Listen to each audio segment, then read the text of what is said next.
My name's Lani Davies and I work for the Tourism Industry Council of Tasmania. We're the peak tourism body for Tasmanian tourism in the state. We advocate for the betterment of tourism across the state. We support operators to go through their accreditation program and become members. And we also run a lot of leadership luncheons and workshops. We run our annual tourism conference. We facilitate the Tourism Awards, and we have our big tourism gala, which is coming up soon on the 8th of November.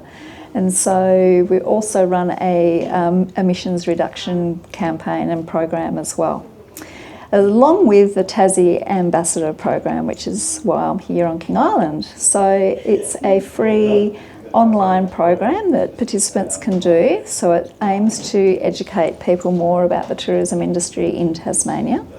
And it looks at providing participants with a bit more knowledge about why tourism is so important to our economy. It also helps people with how to storytell in a captivating and engaging way. A little bit about our customer service and empathising and being there for the customer to exceed their expectations. But the bulk of the content lies with all the destination modules. So we focus around Tasmania on different regions and promote those regions through operators talking about what they love about their backyard. Now you're here today filming and doing interviews with people. Is that sort of part of that whole storytelling you mentioned? Yeah, absolutely. And so we work really closely with our regional tourism organisations across the state. And obviously the West by Northwest has been key for setting up the itinerary for us here on King Island. And we meet up with locals. I ask them a range of questions about what it is they love about their place, some of the history, some of the things that people can do, and some suggestions for visitors. And then we edit that and then we launch it in those locations a couple of months after. So King Island destination module will be the 13th destination module, and that will round out the state when we complete Flinders Island early next year. And what makes King Island different? What is the story about King Island as you see it now, how you experience it? Well, we've just arrived this morning and already I've gotten into waving to the locals on the road. And obviously it's a beautiful day here, so I'm just hearing that a lot of people love living here, but also more due to the fact that the community is a safe one, but you all look out for each other. I think that, people bring a place alive, don't they? So that's the real essence of sharing this place.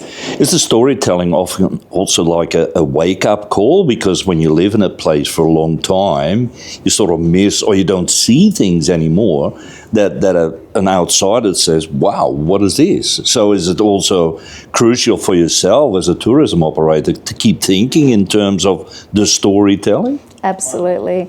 It's really important to not take for granted what's in our backyard, and it's easy to do that, isn't it? We've become very familiar with the day-to-day, but by doing a program like this, it just really, I guess, you learn a lot about things that you probably think that you know a lot about and that you're familiar with, but we can always learn, can't we? It's lifelong learning. So I think storytelling, hearing locals tell their stories, it's just another feather in our cap that we can share with our visitors when we have that public interface. How important is tourism for Tasmania? Very important. So the tourism industry in Tasmania employs 1 in 8 Tasmanians. So it's absolutely vital for our visitor economy to be strong. And by sharing all of our amazing locations around Tasmania and why people should come here is going to be benefit to all Tasmanians. Now we often hear that we don't really want to change the image of King Island, as you just explained already a little bit what the image is, and therefore people are often a bit worried, do we not want to bring too many tourists to King Island because that could in a way lose our image. So how do you protect an image? It's a really good question, and we are working with the state government on our 2030 visitor economy strategy, and that looks at growth, but growth in a sustainable way.